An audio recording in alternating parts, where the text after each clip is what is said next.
Praise the Lord. आज की सुबह के लिए हम प्रभु को धन्यवाद करते हैं कि प्रभु ने मौका दिया है कि हम उसकी महिमा, स्तुति, वंदना और आराधना एक बार फिर प्रभु के भक्त लोग एक साथ मिलकर हम कर सकें। प्रिय, आज सुबह जो प्रभु का वचन हम समझने जा रहे हैं वो है जियो मगर संभल के। जी हाँ, जियो मगर संभल के। जी हाँ, यहाँ मरने की बात नहीं हो रही, जीने की बात हो रही है। और जीने के लिए संभलने की क्या जरूरत है? दरअसल संभलना जो शब्द इस्तेमाल होता है, जहां सामने कभी खतरा होता है, उन खतरों के सामने संभालने का या सावधानी का शब्द का इस्तेमाल होता है। लेकिन जीने के लिए शायद ही कोई ऐसा कहे कि भैया आपको जीना है लेकिन बहुत संभल के जीना है। ऐसा कहना शायद कोई कहते नहीं होंगे। लेकिन आज ऐसे एक वचन या ऐसी ही कुछ बातें मैं आज प्रभु के वचन से आपके सम्मुख रखना चाहता हूं। जो बातें प्रभु ने मेरे साथ शेयर किया, मैं आपके साथ शेयर करना चाहता हूं कि क्यों मैंने ऐसा टाइटल ऐसा रखा कि जियो मगर संभल के। आइए इस वचनों को समझने का प्रयास करेंगे। क्या है ये जियो मगर संभल के? जी हाँ, क्या आप जानते हैं जीवन एक कार के समान होता है। कार, फोर व्हीलर, जीवन एक कार के समान होता है। जहां भी कार को प्लेन रोड मिल जाता है, सीधा रोड रास्ता मिल जाता है, तो कार, हम तेजी से कार को दौड़ाते हैं, भगाते हैं और 80, 100, 120 स्पीड में कार भागती है और हमें कुछ लगता नहीं कि बाहर क्या हो रहा, बस हम बैठे हैं और आराम से चल रहे हैं और सब कुछ आराम से रहता है। लेकिन जैसे कहीं आगे जाने के बाद रोड खराब हो जाता है, बहुत सारे गड्ढे आ जाते हैं, रास्ते में पत्थर है, कच्चे रास्ते हैं, ओबड़ खोबड़ मार्ग है, तो हमें बार बार कार को कंट्रोल करने के लिए बहुत मशक्कत होती है। बार बार ब्रेक लगाओ, गियर कम करो, फिर स्पीड कम करो, फिर ये हो रहा है, वो हो रहा है, तकलीफें हो रही है। और वो तकलीफ का रास्ता, प्लेन रोड का रास्ता तो आधे घंटे में आप कितने किलोमीटर निकल सकते हो, लेकिन कुछ ही मीटर का रास्ता निकालने के लिए मुश्किल हो जाता है जब रास्ता खराब हो जाता है। तो मुझे लगता है कई बार कि जीवन एक कार के समान होता है, क्योंकि सोचते हैं, जैसे कार सोचती है कि प्लेन रास्ता मिले, ड्राइवर सोचता है प्लेन रास्ता मिले, वैसा ही इस जीवन का मालिक यानी हम जो जीवन जीते हैं, तो हम सोचते हैं कि मसीह जीवन भी मेरा जो है वो प्लेन रास्ते की तरह ही चले। हमारी उम्मीद ये होती है कि प्लेन रास्ते की तरह मेरा मसीह जीवन चले और कोई रास्ते में गड्ढे ना आए और कोई खराबी ना आए, कोई तकलीफें ना आए, मुझे स्पीड कम करना ना पड़े, मुझे ब्रेक लगाना ना पड़े, मुझे कुछ करना ना पड़े, बस मैं आराम से चलता रहूं, आराम से दौड़ता रहूं। प्लेन रास्ता चाहिए, जैसे कार के लिए होता है वैसा मेरे लिए होना चाहिए। ऐसे कई बार हम उम्मीद कर बैठते हैं, पर सच ये नहीं है। अगर हमें सच जानना है तो हमें कुछ बातों को समझना पड़ेगा, क्योंकि मसीह जीवन ऐसा जीवन नहीं कि प्लेन रास्ते पे चलो। नीति वचन कहता है कि एक मार्ग ऐसा है जो मनुष्य को सीधा दिख पड़ता है, परंतु उसके अंत में मृत्यु है। जी हाँ, तो हमें कुछ समझना पड़ेगा। आइए थोड़ा समझेंगे। निकालेंगे लूका रचित सुसमाचार अध्याय 21 एंड वचन 34 से लेके वचन 36 तक। Gospel of Luke chapter 21 verse 34 to 36, जहां इस प्रकार लिखा है, इसलिए सावधान रहो, ऐसा न हो कि तुम्हारे मन खुमार और मतवालेपन और इस जीवन की चिंताओं से सुस्त हो जाए और वह दिन तुम पर फंदे की नाई अचानक आ पड़े, क्योंकि वह सारी पृथ्वी के सब रहने वालों पर इसी प्रकार आ पड़ेगा। जागते रहो, इसलिए जागते रहो और हर समय प्रार्थना करते रहो कि तुम इन सब आने वाली घटनाओं से बचने और मनुष्य के पुत्र के सामने खड़े होने के योग्य बनो। जी हाँ, परमेश्वर के वचन में लिखा है कि उसके सामने खड़े होने के योग्य बनो। यहां लिखा है 34 वचन में कि सावधान रहो। किन बातों में परमेश्वर का वचन कलीसिया को, किन बातों में प्रभु का वचन विश्वासी को सावधान होने की बात करता है? सावधान रहो, कहीं ऐसा ना हो कि तुम्हारे मन के खुमार और मतवालापन। जी हाँ, मन का खुमार और मतवालापन दो बातें हैं, एक चिंता है तो एक आनंद है ना? एक तकलीफें हैं तो एक आनंद है। इन चिंता, मतवालेपन और जीवन की चिंताओं में, जी हाँ, जीवन की चिंताओं में सुस्त हो जाए, तुम सुस्त हो जाओ और वह दिन तुम पर फंदे की नाई अचानक आ पड़े। सुस्त हो जाए, क्या होता है? मैंने कार का उदाहरण दिया अभी। जब हमारी कार चलते रहती है तो हम आराम से बैठ जाते हैं, हम बैठे बैठे कई बार कुछ चीजें खाते रहते हैं, गाना सुनते रहते हैं और कुछ चीजें करते रहते हैं, तो हमें बड़ा आसान है क्योंकि रास्ता प्लेन है। जी हाँ, रास्ता प्लेन है। प्लेन रास्ते में बहुत खतरे हैं, क्योंकि दुर्घटनाएं, एक्सीडेंट जो होते हैं वे हाईवेज पर होते हैं, हाईवे रोड पर होते हैं। दुर्घटनाएं ये उबड़ खुबड़ मार्ग में बहुत कम होती है, पर हाईवे पर ज्यादा दुर्घटनाएं, ज्यादा एक्सीडेंट होते हैं। हम ये सोचते हैं कि मेरा जीवन संसार के आनंद में चलता रहे, या फिर संसार के साथ कुछ चिंताएं लेकर मेरा जीवन चलता रहे। और लिखा है वचन में कि तुम्हारे मन के खुमार मतवालापन और इस जीवन की चिंताओं में इतने सुस्त हो जाए, मतलब इतने खो जाए। हम दो बातों में खो सकते हैं। कलीसिया को याद रखना है, जियो मगर संभल के सीख रहे हैं हम लोग। कलीसिया को दो बातों में खो सकते हैं। एक होता है आनंद। कभी कभी आनंद आनंद आनंद, सब तरफ आनंद, आनंद में हम इतने खो जाते हैं कि अपने मुख्य मार्ग, यीशु मसीह के साथ चलने वाले मार्ग को हम भूल जाते हैं। और कभी कभी चिंता एक ऐसा माध्यम है कि व्यक्ति चिंताओं में इतना खो जाता है, तकलीफें आई, चिंताएं चल रही है, मुश्किलें चल रही है, वो इतना खो जाता है कि दूसरा उसे कुछ सूझ नहीं पड़ता है, और उस समय उसे परमेश्वर का वचन भी समझ में नहीं आता है। यदि हम ये दो में से कोई भी एक भाग में है, एक तो चिंताओं में है, एक तो आनंद में है, वचन लिखा है कि ऐसा ना हो कि वह दिन फंदे की नाई, मतलब कौन सा दिन? यीशु मसीह के दूसरे आगमन का दिन तुम पर फंदे की नाई आ पड़े। क्योंकि लिखा है वचन में आगे, क्योंकि सारी पृथ्वी के सब रहने वालों पर इसी प्रकार आ पड़ेगा। जी हां, पृथ्वी के रहने वालों पर वो यीशु मसीह के अंतिम दिन, उसके आगमन का दिन अचानक आ पड़ेगा। उन्हें संभलना नहीं आएगा, उन्हें संभल नहीं पाएंगे वे लोग। पृथ्वी के सब लोगों पर आएगा। लेकिन क्या विश्वास इस बात को जानते हैं? क्या विश्वासी पृथ्वी के लोगों के समान, दुनिया के लोगों के समान, अपने आप को उनके समान जीने का प्रयास कर रहे हैं? उनके समान आप जीना चाहते हो? क्योंकि संसार के लोग एक तो आनंद में जीते हैं, एक तो चिंताओं में जीते हैं। दूसरा कोई उनके पास पार्ट बचता नहीं है कि जहां वे अपना जीवन बिता सके, क्योंकि उनके पास परमेश्वर का सीधा मार्गदर्शन नहीं है। अगर हम भी संसार के समान ऐसा ही जिए, तो वो दिन जो सारी दुनिया पर एक साथ आने वाला है, वो हम पर अचानक आ पड़े। इसलिए वचन बोलता है, इसलिए जागते रहो। 36 वचन बोलता है, जागते रहो कलीसिया। जीना है कलीसिया को, लेकिन कैसे जीना है? संभल के। सावधान कलीसिया, संभल के जीना है। लिखा है, जागते रहो और हर समय प्रार्थना करते रहो कि तुम इन सब आने वाली घटनाओं से बचने। जी हां, बचा जा सकता है। परमेश्वर जब ये सारे संसार में मुश्किलें आएंगी, समस्याएं आएंगी, तकलीफें आएंगी, तो सचमुच परमेश्वर विश्वासियों को बचाएगा। जी हां, बचेंगे। लिखा है, तुम बचाए भी जाओगे।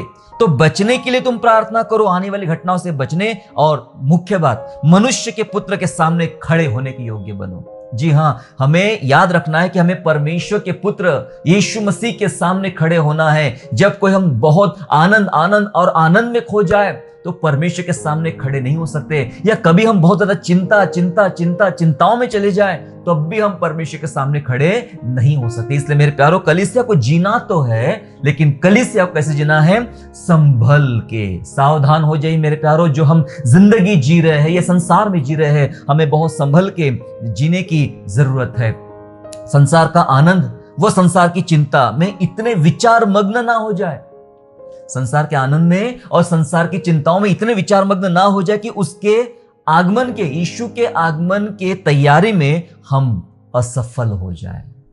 जी हां, हमें तैयार रहना है, हर समय प्रार्थना करते रहना है, यीशु का आगमन करीब है। दूसरी बात जो बताना चाहता हूं वो ये है कि हमें अविश्वासियों के समान नहीं सोचना चाहिए। पता है आपको, हमें अविश्वासियों के समान नहीं सोचना चाहिए जैसे अविश्वासी लोग सोचते हैं। तो अविश्वासी कैसे सोचते हैं? चलेंगे पढ़ेंगे, अविश्वासी कैसे सोचते हैं। मेरे साथ निकालेंगे पहला थिस्सलुनीकियों, 1 Thessalonians and chapter 5 and verse 3, 5वां अध्याय, पहला थिस्सलुनीकियों 5वां अध्याय और वचन 3, जहां इस प्रकार लिखा है, जब लोग कहते होंगे, सुनिए, जब लोग कहते होंगे कि कुशल है और कुछ भय नहीं, कुशल है कुछ भय नहीं, तो उन पर एकाएक विनाश आ पड़ेगा। एकाएक विनाश आ पड़ेगा, जिस प्रकार गर्भवती पर पीड़ा और वे किसी रीति से नहीं बचेंगे। गर्भवती पर पीड़ा जैसे अचानक आ जाती है, वैसे ही उन पर आ जाएगा जो लोग कहते होंगे कि सब कुशल है और कुछ भय नहीं है। सब कुशल है और कुछ भय नहीं है। संसार के लोग क्या सोच रहे हैं? चलो अभी इन दिनों की, अब जो करंट सिचुएशन चल रही है कि दुनिया, स्पेशली इंडिया, इंडिया ऐसा कह रहा है कि कोविड केसेस कम हो गए हैं, बीमारियां कम हो गई है, लोगों का मरना कम हो गया है, तो लोग वापस अपने इसमें आ गए। वो समय याद कीजिए जब ये समय मुश्किल का चल रहा था, लॉकडाउन का था, सब कुछ बंद था, आपके आंखों के सामने लोग मर रहे थे, हम डरे हुए थे, बहुत सारे लोग पश्चाताप कर रहे थे, पापों की क्षमा मांग रहे थे और जीवन बदलने की बात करते। जैसे सिचुएशन पलट गई, अब धीरे धीरे सब कुछ ठीक होता गया, तो लोग अपने अपने कामों में मगन हो गए, नाचना कूदना, घूमना फिरना, खाना पीना, और सब उनको लगता है सब कुछ नॉर्मल हो गया, हमें सब बढ़िया चलना है, क्योंकि लोगों का यह मानना है कि हमने वैक्सीन लगा लिया है तो अब हम कुशल हैं, अब हमें कोई रोग नहीं छुएगा। लोग कहते कि हमारा मेडिकल हेल्थ इंश्योरेंस बन चुका है, 1 करोड़ का, 10 करोड़ का बन चुका है, अब कितनी भी बड़ी बीमारी आ जाए हमें कोई टेंशन लेने की जरूरत नहीं, हमारे पास पैसा है, हमारे पास इंश्योरेंस है। लोग कहते हैं कि हमारे पास इन दिनों बहुत अच्छी अच्छी दवाइयों का खोज हुई है और दवाइयां खाकर हमारी इम्यूनिटी बढ़ सकती है, हमारा ये पावर वो पावर ये सब बढ़ सकता है, हम सब अच्छा है। लोग कहते हैं कि हमें इन दिनों पैसा भी अच्छा आ रहा है, पैसा भरपूर हो गया है, पैसा हमारे पास है। तो लोगों का कुल मिला के सोचना ये होता है, इस संसार के लोग ऐसे ही सोच रहे हैं कि सब कुशल है भाई साहब, सब अच्छा है ना, सब कुशल मंगल चल रहा है, और लिखा है कोई डर की बात नहीं है, कोई चिंता की बात नहीं है। कौन करता है ऐसी बातें? सुनिए, ऐसी बातें अविश्वासी लोग करते हैं। वे लोग जिन्होंने जो लोग उद्धारकर्ता यीशु को नहीं जानते हैं, वे ऐसी बातें करते हैं। आगे समय नहीं है, एक एक वचन पढ़ के सुनाओ। यहां लिखा है, तुम वो नहीं सोच सकते तुम ज्योति की संतान हो, ऐसा लिखा है इसी अध्याय में। आगे लिखा है, वे रात के हैं उनको सोचने दो, तुम ज्योति की संतान हो, तुम सावधान रहो, वैसा तुम नहीं सोच सकते हैं। आगे लिखा है यहां पे, जी हां, पर हमें मुख्य वचन यही है हमारे लिए कि लोग कहेंगे कि कुशल है और सब कुछ सुरक्षा है, अब कोई भय नहीं। जी हां, जब आप सुरक्षा की बात करते हो, जब आप कुशलता की बात करते हो, लिखा है अचानक वो दिन तुम पर आ पड़ेगा। यीशु मसीह का वह दिन आने वाला है, इसलिए संसार के मतवालेपन में, चिंताओं में इतने खो मत जाइए और आपको ये लगना शुरू हो जाए, आपका मन बोले नहीं नहीं कोई टेंशन नहीं, अभी आप तो सब कुशल है, अब कोई डर नहीं है, समस्याएं नहीं है। ऐसा नहीं है मेरे प्यारो, हमें जीना तो है अभी भी, लेकिन बहुत संभल के, अपने आप को पवित्रता में रखते हुए, परमेश्वर के भय में रखते हुए, परमेश्वर की आज्ञा का पालन करते हुए हमें अपने मसीही जीवन को आगे बढ़ाना है। संसार वालों के समान हमें सोचने की जरूरत नहीं है। जी हाँ, संसार की चिंता क्या करती है ना? संसार की चिंता किससे थी पता है बाइबल में? लूत की पत्नी। जी हां, लूत की पत्नी। जब परमेश्वर के स्वर्गदूत बता रहे थे कि यहां से निकलो, जल्दी निकलो, घर खाली करो, वो नगर खाली करो, लूत को निकाला गया, लूत की बेटियों को, लूत की पत्नी को बोला गया निकलो निकलो निकलो, और बोल दिया सामने से कि पीछे पलट के नहीं देखना। यह भी बोला गया था, पीछे क्या है, पीछे आप क्या छोड़ आए हो? अपना संसार, अपना घर, अपना पैसा, अपनी वस्तुएं, अपनी चीजें, अपनी खुशियां पीछे छोड़ के आए हो। स्वर्गदूतों ने मना किया कि पीछे पलट कर नहीं देखना, लेकिन संसार की चिंता है, संसार की चिंता लूत की पत्नी को सताने लगी। वो चल तो रही थी, लेकिन चलते चलते उसके दिमाग में यही ख्याल था, वहां मेरा इतना सुंदर घर मैंने इतनी मेहनत से बनाया, अब वो जल जाएगा। मेरी तमाम चीजें मैंने खरीद के रखी थी, एक बार भी मैंने उसका इस्तेमाल नहीं किया, अब वो सब बर्बाद हो जाएगी। मैंने खाना बना के रखा था, मैंने सब्जी ला के रखा था, मैंने अच्छे अच्छे मुर्गियां चुन के रखा था, कितनी सारी चीजें, कितनी सारी बातें मन में आई थी, और वो ख्याल उसके दिमाग में चल रहा है, वो चिंता उसके दिमाग में चल रही, और वो चिंताओं की वजह से उसने पलट के देखा, और क्या हुआ? बाइबल कहती कि वह नमक का खंबा बन गई। इसका मतलब यह है मेरे प्यारो कि जो लोग चिंताओं में खो जाते, संसार की चिंताओं में खो जाते हैं, वे परमेश्वर से अलग हो जाते। वो नमक का खंबा बन गई। आप अलग हो सकते हो।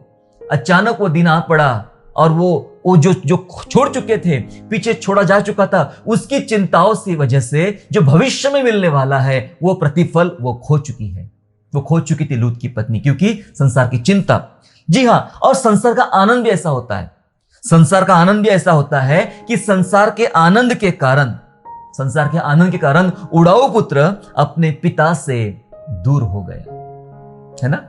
संसार का आनंद, दोस्तों के साथ घूमना है, पैसा कमाना है, व्यापार करना है, खाना पीना है, मौज करना है, मस्ती करना है, अपना जीवन अपने तरीके से जीना है, मुझे किसी की नहीं सुनना, बस अपने तरीके से मुझे जीना है। और ये उड़ाऊ पुत्र संसार के आनंद में खो गया था और संसार में आनंद में खोने के कारण वह अपने पिता से अलग हो गया और दूर हो चुका था। दो उदाहरण मैंने बताया, एक लूत की पत्नी का और एक उड़ाऊ पुत्र का। ये दो उदाहरण वो है जो ऐसे उदाहरण हमें आमतौर पर कलीसिया में, अपने समाज में, अपने लोगों में देखने को मिलते हैं कि कुछ लोग एक तो बहुत खुशी और आनंद में इतने विभोर हो चुके हैं, दूसरा उन्हें कुछ सूझता ही नहीं है, और कुछ लोग चिंता और फिक्र में इतने डूब चुके हैं कि अब उन्हें दूसरी बातें, जो प्रभु की दूसरी आज्ञाएं हैं, उन पर उनका ध्यान जाता ही नहीं है। दरअसल इतने आनंदित भी मत हो जाइए और ना इतने चिंतित भी मत हो जाइए। आइए अपने आप को समतोल रखिए, समान रखिए अपने आप को,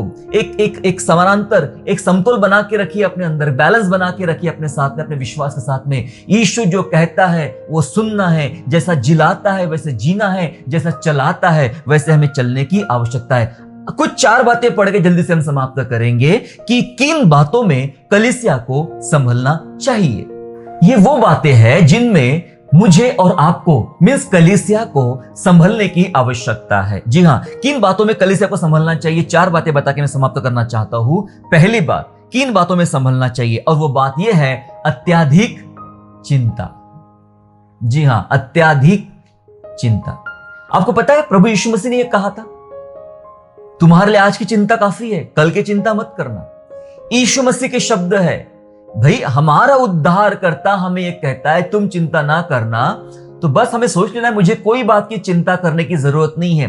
हाँ, कुछ लोग ऐसा कहेंगे, नहीं ना भाई साहब, आपको क्या पता है, हम इंसान हैं, फिक्र तो लग जाती है, चिंताएं तो होती ही है, ये तो होता है, वो तो हाँ होती है, ठीक है, लेकिन अगले ही पल जब आपके पास परमेश्वर का वचन होता है तो वचन आपको अगले ही पल, क्योंकि हम मनुष्य है, संसार में हमें भूलना नहीं है, हम एक गलती कर लेते हैं और तुरंत जो वचन हमने खा के रखा है, अपने भीतर रखा है, वो वचन हमें डांटता है और सीधे मार्ग में ले आता है। इसलिए आपका मेरा विश्वास परमेश्वर के वचन पर होना चाहिए, ज्यादा हो सके उतने वचन हमने खाना चाहिए, मतलब हमने स्वीकार करना चाहिए, हमने ग्रहण करना चाहिए। तो वो पहली बात, किन बातों में कलीसिया को संभलना चाहिए। पहली बात, अत्याधिक चिंता। पढ़िए वचन में, पहला पत्रस 5वां अध्याय वचन 7, एकदम प्रसिद्ध वचन है, 1 पीटर चैप्टर 5 एंड वर्स 7, जहां लिखा है, अपनी सारी चिंता उसी पर डाल दो क्योंकि उसको तुम्हारा ध्यान है। किसी को ध्यान हो या ना हो, मैं अपने जीवन से वो बताना चाहता आपको मेरे प्यारों, कि हम कई बार बहुत सारी बातों को विचलित होते, चिंतित हो जाते, परेशान हो जाते हैं। कई लोग हालचाल नहीं पूछते। मुझे ऐसे बहुत सारे लोग फोन करके बताने वाले, सर हमारे लिए प्रार्थना कर देना, हमारे यहाँ ये तकलीफ चल रही है, हमारे यहाँ वो तकलीफ चल रही है। सब बहुत सारे फोन आते हैं, बहुत सारे मैसेज आते हैं, वो कहते हैं हमारे लिए प्रार्थना करना, हमारी तकलीफ है, हमारी तकलीफ है। कोई ये नहीं बोलता हमें आपकी प्रार्थना रिक्वेस्ट देना, हमें आपके प्रार्थना निवेदन देना कि आपके घर में क्या प्रॉब्लम चल रही है, आपके साथ क्या समस्याएं चल रही है, आपकी सेवकाई में क्या समस्या चल रही है, आप अपनी प्रार्थना निवेदन हमें दीजिए, हम प्रार्थना करने को तैयार है। संसार में ऐसे लोग नहीं मिलते मेरे प्यारों। हम सिर्फ अपनी चिंताएं दूसरों पर डालना चाहते हैं और हम ये सोचते कोई मुझ पर ध्यान दे, कोई मेरी सुधि ले। मैं आपको बताना चाहता हूं अपने अनुभव के साथ, हमारी सुधि लेने वाला दुनिया में कोई भी नहीं है सिवाय परमेश्वर की, क्योंकि लिखा है वचन में, क्योंकि उसको तुम्हारा ध्यान है। जी हां, मैं इस वचन पर 100% विश्वास करता हूं, प्रभु यीशु को हमारा ध्यान है।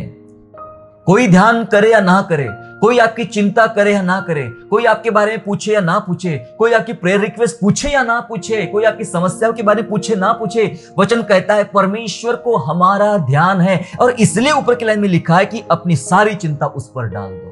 जी हां, हम अत्याधिक चिंता करके, अत्याधिक समस्याओं में पड़ के, अत्याधिक सोच के हम कुछ नहीं कर सकते। हमें ये संभलने का, एक यहां ब्रेक लगाने की आवश्यकता है। ये ओबड़ खबड़ रास्ते होते हैं ना, वहां बार बार ब्रेक लगाना पड़ता है, अपनी गाड़ी की स्पीड को कम करना पड़ता है, तो ही आप इस रास्ते को पार कर पाओगे। अन्यथा अगर स्पीड बढ़ा दिया तो ये आपका तगड़ा एक्सीडेंट आपका हो सकता है। आपको सावधानी की बहुत ध्यान रखने की आवश्यकता है। इसलिए हम किसी भी बात में, खाना पीना, पैसा, चीजें, वस्तुएं, परिवार, ये वो, इन बातों में, इन चिंताओं में अपने आप को इतने मगन मत कर डालिए। जी हां, जीना तो है, पर कैसे? कहे सब लोग, संभल के। जी हाँ, जीना तो है, जियो मगर संभल के। हमें अत्यधिक चिंता नहीं करना है। एक बार प्रार्थना कर देना है, प्रभु के हाथ में सौंप देना है और एकदम शांति से सो जाना है। ठीक वैसे जैसे आप अपने आप को ट्रेन में बिठालते हो, बस में बिठालते हो, फ्लाइट में बिठालते हो और उसके बाद आराम से सो जाते हो और ड्राइवर के हाथ में काम सौंप देते हो। ठीक है भाई, मुझे वो उस फलाने शहर पहुंचना है, और आप विश्वास करते कि वो आपको पहुंचा देगा, बस आराम से हो जाते हो। सुबह आपकी नींद खुलती है तो आप अपने डेस्टिनेशन को पाते हो, जहां मुझे आना था वहां मैं पहुंच गया हूं। ऐसा ही होता है। अपनी सारी फिक्र, अपनी सारी चिंता परमेश्वर पर डाल दो, उसको बराबर हमारा ध्यान, किसी को ध्यान नहीं होगा। मैं बता चाहता आपको, किसी को हमारा ध्यान नहीं है, परमेश्वर का ध्यान है।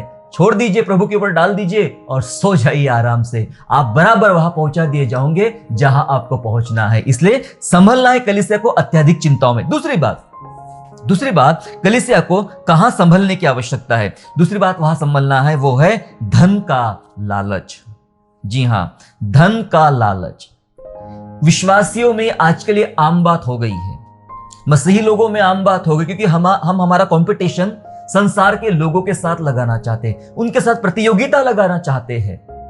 मैं भी उनके समान जीऊं, उनके समान कमाऊं, उनके समान खाऊं, उनके समान आनंद मनाऊं, उनके समान ये करूं। और जब आप देखते हो कि जिस रास्ते पे आप चल रहे हो वहां आपको ये पता है कि ये इतने कम टाइम पे मैं इतना पैसा नहीं कमा पाऊंगा, इतने कम समय में इतना मैं मुनाफा नहीं कमा पाऊंगा, तो धीरे से वही सब करना चाहते हैं जो संसार के लोग कर रहे हैं। संसार के लोग क्या करते हैं? संसार के लोग ठगाने का प्रयास करते हैं। संसार के लोग इसकी टोपी उसको लगा के अपना फायदा निकालने का प्रयास करते हैं, झूठ बोल के कमाने का प्रयास करते हैं, और वो लोग तेजी से आगे बढ़ भी जाते। लिखा है वचन में कि ज्योति की संतान से अधिक चतुर है अंधकार की संतान, बहुत चतुर है, आगे बढ़ जाते हैं। और हम सोचने लग जाते हैं कि मेरे पास ये सब कहां से हो। ये सब सवाल उस समय नहीं रहते जब हम प्रभु यीशु मसीह के पास आते हैं। उस समय तो कुछ नहीं सूझता है, बस एक ही बात होती है, प्रभु बस मेरा उद्धार करा दे, मेरे पापों की क्षमा करा दे, मुझे स्वर्ग दिला दे। उसके अलावा कुछ सुझाई नहीं पड़ता है। लेकिन जैसे धीरे धीरे दिन, महीने, साल निकलते चले जाते हैं तो उसके बाद समझ में आता है, काश मेरे पास इतना बड़ा वाला टीवी होता, काश मेरे पास वो वाला मोबाइल फोन होता, काश मेरे पास वो वाली कार होती, काश मेरे पास वो वाला मकान होता, मेरे पास वो वाली नौकरी होती, वो वाला बिजनेस होता। हम ये सोचना शुरू कर देते हैं और हमारी सारी विचारधारा, सारी मेहनत इन बातों में लगा जाते हैं। और बाइबल ये सिखा रही है, जियो लेकिन संभल के। संभलना है, हमें दूसरी बात सीखना है, धन के लालच के प्रति हमें संभलने की आवश्यकता है। प्रेरितों के काम अध्याय 20, book of Acts chapter 20 and verse 33, 20वें अध्याय का 33 वचन में ऐसा लिखा है। पौलुस अपनी सेवकाई के अनुभव के दौरान बात कर रहा है। पौलुस कहता है, मैंने किसी की चांदी, सोने या कपड़े का लालच नहीं किया। उसके सेवकाई का बहुत ही मुख्य भाग पौलुस बता रहा है, मैंने किसी के कपड़ों का, चांदी का, सोने का, रुपयों का मैंने लालच नहीं किया। आपको और मुझे इस लालच में जीने की जरूरत नहीं है। चाहे आप सेवकाई में हो, चाहे आप बिजनेस में हो, चाहे आप नौकरी में हो, चाहे आप कुछ भी ना करते हो, कोई प्रॉब्लम नहीं। लेकिन हमें कोई प्रकार का लालच नहीं करना चाहिए। अगर मैं उसके लिए प्रार्थना करूं तो उसके बदले में मुझे वहां से प्रॉफिट मिलेगा, भूल जाइए। मतलब आप लाभ कमाने के लिए किसी के लिए दुआ कर रहे हो तो गलत काम कर रहे हो। संभल जाइए। कई लोग ऐसे होते हैं, कई लोग मेरे पास शिकायत करने लोग हैं, भाई लोग तो बस हमसे बस प्रार्थना ही करवाते हैं, हम उनके बस प्रार्थना करते रहते हैं, उपवास करते रहते हैं उनके लिए, और वो कभी सामने से ऐसा नहीं बोलते कि भाई साहब मैं आपको कुछ गिफ्ट देना चाहता हूं, मैं आपको कुछ डोनेशन देना चाहता हूं, वो भी नहीं कहते। लोग मेरी समस्या को भी नहीं जानते, ऐसे कहने वाले बहुत लोग हैं। मैंने कैसे कई लोग बोलते, एक काम करो, आप प्रार्थना करना बंद कर दो। अगर आपको ऐसा लगता है कि वो कहते हैं कि वो आपको कुछ देते नहीं है, तो आप उनके लिए प्रार्थना करना बंद कर दो। आप अपने लिए प्रार्थना करो, अपने लिए जियो। प्रार्थना को बिजनेस मत बनाइए, प्रार्थना को व्यापार मत बनाइए। सामने लोग कह दो सामने से, ठीक है भाई मैं प्रार्थना करूंगा लेकिन मुझे इतना पैसा लगेगा, तो बोलो। हाँ, पर हम ऐसा नहीं कर सकते। वचन हमें ऐसा करने की अनुमति नहीं देता है। बेस्ट तरीका यह है, मुफ्त में मिला है, मुफ्त में बांटो, उनके लिए प्रार्थना करो। अन्यथा सामने बोल, सॉरी मैं प्रार्थना नहीं कर सकता, आप अपने लिए प्रार्थना करो, लेकिन प्रार्थना का व्यापार मत करो, प्रार्थना का बिजनेस मत करो। धन का लालच, मुझे यहां से मिलेगा, इसको मैं गुमराह करूं, इसको इमोशनल ब्लैकमेल करूं, इसका काम छीन लूं, इसका नौकरी छीन लूं, इसको मैं ऐसा बता दूं, इसको मैं वैसा कर दूं, इसको इमोशनली इसके ऊपर मैं अपना राज करूं तो मुझे फायदा मिल जाएगा। मैं बताना चाहता, बहुत सारे लोग ऐसा फायदा कमाने का प्रयास कर रहे हैं, जबकि पौलुस सिखा रहा है, अपनी सेवकाई का बहुत ही मुख्य अनुभव सिखा रहा है। वो कहता, मैंने किसी के भी, उसके सामने कई मौके थे, कई उदाहरण है, कई सामने से प्रस्तावना ऐसी थी उसके सामने, लेकिन वो कहता है मैं किसी के कपड़े की, सोने की, चांदी की मैंने कभी लालच नहीं किया। कलीसिया, आपको और मुझे, हमें धन के लालच से, प्रलोभन से बचने की आवश्यकता है। हमें इन बातों में आज संभल जाना चाहिए। जो आपके पास है, जो आपको दिया गया है, उसी में संतोष करें। संतोष सहित भक्ति बड़ी कमाई है। जितना उतने प्रभु को धन्यवाद दे। तीसरा काम, जी हां, इन बातों में भी कलीसिया को संभलना है। कौन सा तीसरा काम है? वो है स्वयं की प्रसिद्धि। जी हां, तीसरा काम, कलीसिया की बात कर रहा हूं मैं, कलीसिया के बाहर ये सब बातें कलीसिया के बाहर आसानी से नहीं मिलती है। अक्सर ये बातें कलीसिया के भीतर पाई जाती, कलीसिया के लोगों में पाई जाती है। अत्यधिक चिंता, धन का लालच, स्वयं की प्रसिद्धि, खुद की पॉपुलैरिटी। जी हां, लोग हमें, हमारे बारे में चर्चा करें। हम ये सोचते हैं, अक्सर हम कुछ भी करते हैं और हम ये सोच बैठते हैं, अगर लोगों की जबान में मेरा नाम हो, लोग मेरी चर्चा करें, मेरे बारे में उल्लेख करें। फैमिली के बीच में ऐसा होता है, फैमिली मेंबर्स भी ऐसे होते हैं। कई बार सोचते हैं कि एक रिश्ता सोचता है मुझे इस रिश्ते को और आगे बढ़ाता, लोग मेरी चर्चा ज्यादा करें, मेरे बारे में ज्यादा उल्लेख करें। मेरा नाम तो लिया ही नहीं, मुझे किसी ने पूछा ही नहीं, मुझे किसी ने बताया ही नहीं, मेरे बारे में कुछ किया ही नहीं। हम परिवार के भीतर भी प्रसिद्धि का लालच करते हैं, सेवकाई में भी प्रसिद्धि का लालच करते हैं, बिजनेस में, संसार में, समाज में, व्यापार में, दुनिया में हम अपनी प्रसिद्धि का लालच करते हैं। कलीसिया, संभल जाइए, हमें किसी भी तरह की प्रसिद्धि का लालच नहीं करना है, स्पेशली स्वयं की प्रसिद्धि। अगर कुछ करना है तो वो कीजिए जो यूहन्ना ने किया था। यूहन्ना बपतिस्मा देने वाले ने किया था कि प्रभु तू बढ़े और मैं कहा मैं भी तेरे साथ बढ़ता हूं, है ना। कलीसिया यही सोचती है, कलीसिया प्रभु बढ़े, प्रभु मैं भी तेरे साथ बढ़ता हूं, है ना। प्रभु तुझे नाम मिले, थोड़ा नाम मुझे भी मिले, तुझे आदर मिले, थोड़ा आदर मुझे भी मिले, तुझे महिमा मिले, थोड़ी सी महिमा मुझे भी मिले। यूहन्ना बपतिस्मा देने वाले ने ऐसा कहा था। उसने कहा था प्रभु तू बढ़े और मैं घट जाता हूं, मैं डाउन हो जाता हूं। जिसके चेले ज्यादा थे, बहुत चेले यूहन्ना बपतिस्मा देने वाले के चेले थे, और वो सबके सामने कहता है कि मेरे बाद जो आ रहा है वो अद्भुत है, मैं उसके जूते का बंधन, लेस खोलने के लायक भी नहीं हूं। तू बढ़े मैं घटे। ये सोच रखने वाले सच्चे मसीही बनते हैं। जी हां, आजकल लोगों की सोच बदल गई है। अत्याधुनिक संसार में शैतान ने लोगों की सोच को बदल डाला है। हर कोई सोचता है मेरा नाम हो, मुझे प्रसिद्धि मिले। 14 अध्याय, प्रेरितों के काम अध्याय 14 में चले, book of Acts chapter 14 and verse 11, 11 पद देखिए क्या लिखा है। यह भी पौलुस की सेवकाई का एक भाग है, जहां वो लुस्रा में एक मनुष्य बैठा था और लंगड़ा था, और उसको पौलुस ने यीशु मसीह के नाम से चंगा किया। उसके बाद क्या हुआ? 11 वचन। लोगों ने पौलुस का यह काम देखकर लुकाउनिया की भाषा में ऊंचे शब्द से कहा, उनके जो वहां की लोकल लैंग्वेज थी, ऊंचे शब्द से कहा, देवता देवता मनुष्य के रूप में हमारे पास उतर आए हैं।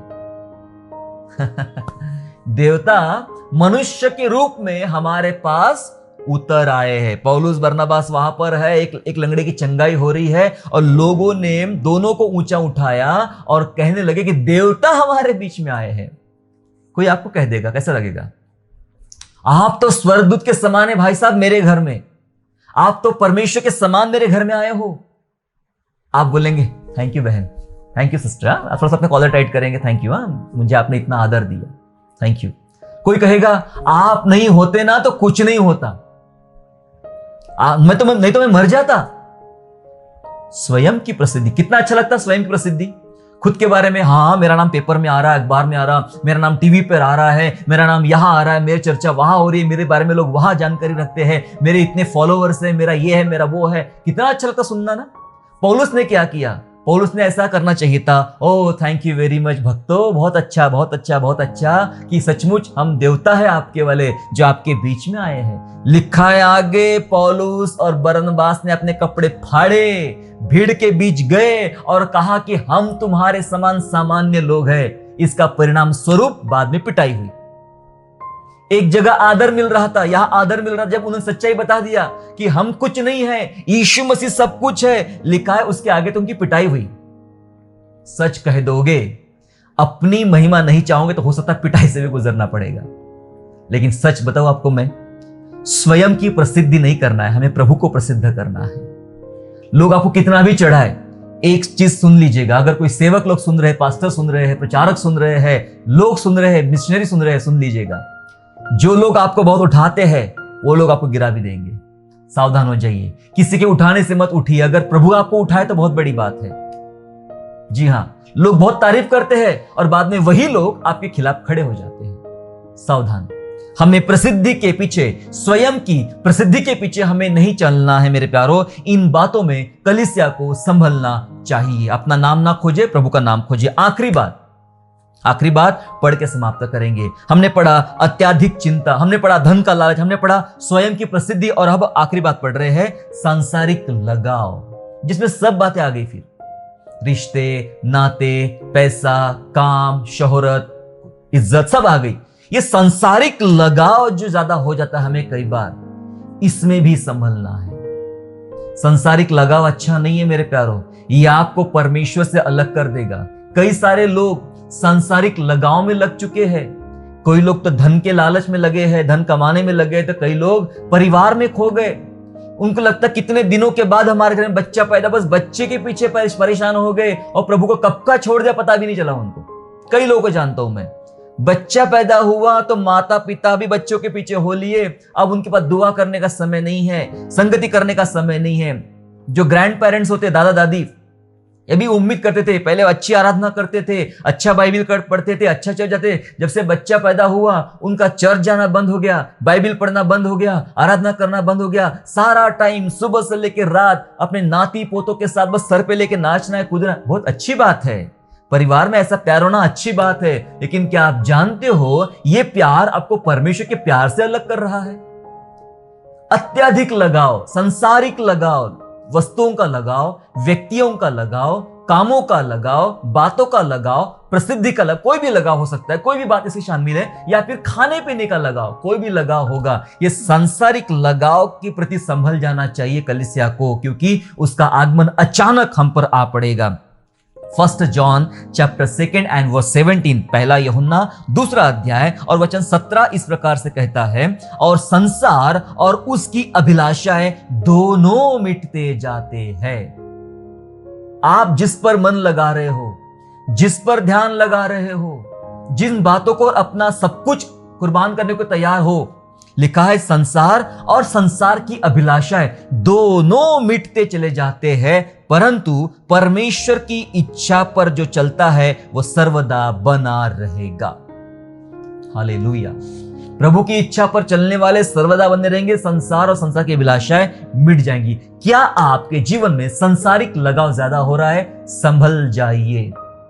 ये संसारिक लगाव प्रभु से आपको दूर कर देगा।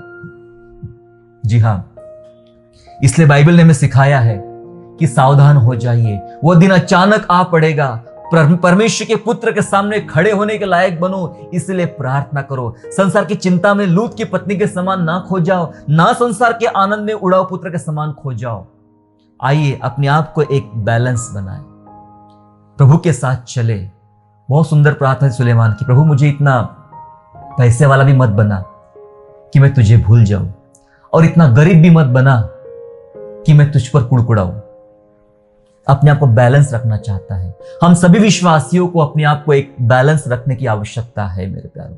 इसलिए मैंने कहा जीना तो है मैं संसार, जब तक प्रभु की इच्छा है तब तक संसार में जिएंगे, लेकिन ये जीना बहुत संभल के है। जी हाँ, वरना दुर्घटनाएं होने में समय नहीं लगेगा। आइए हम लोग प्रार्थना करें प्रभु से। हमने आज 4 बातें सीखा कि किन बातों को कलीसिया को संभलना चाहिए। अत्याधिक चिंता, धन का लालच, स्वयं की प्रसिद्धि और सांसारिक लगाव। इन बातों से कलीसिया को संभलना चाहिए। आइए हम लोग प्रार्थना करें। पिता यीशु मसीह के नाम से आपका हम धन्यवाद करते पिता परमेश्वर। आप प्रभु हमें अनुग्रह दीजिए कि हमें आप सिखाते, हमें जीना तो है लेकिन कैसे हम संभल के जी सकते। प्रभु आप हमारी विशेष सहायता कीजिए राजा यीशु, संभल के जीने के लिए मदद कर, रक्षा कर, कृपा कर, ताकि हम संसार में ना खो जाए, अन्य जातियों के समान, अविश्वासी के समान हम खो ना जाए, लूत की पत्नी के समान हम संसार की चिंता में ना सताए, और ना उड़ाऊ पुत्र के समान पिता संसार का आनंद हमें लुभाए प्रभु जी। लेकिन हमें एक ही बात, एक ही चिंता हमारे मन में हो, क्या मैं स्वर्ग कैसे जाऊंगा। एक ही आनंद हमारे अंदर हो कि मैं यीशु को कैसे प्राप्त करूंगा। प्रभु ये आनंद और इन्हीं बातों में प्रभु जी आज हमें ले चले पिता परमेश्वर। हम धन्यवाद करते हमारे तमाम भाई बहनों को आशीर्वाद दीजिए, ब्लेस कीजिए पिता परमेश्वर, और जो जीवन में जी रहे पिता उन जीवन में संभल के जीना आप सिखाइए पिता परमेश्वर। धन्यवाद करते, स्तुति करते रह जाए। धन्यवाद करते हैं और ये प्रार्थना उद्धार करता प्रभु यीशु मसीह के मीठे और पवित्र नाम से मांग लेते रह जाए। सुनिए और दया से कबूल कीजिए। आमीन।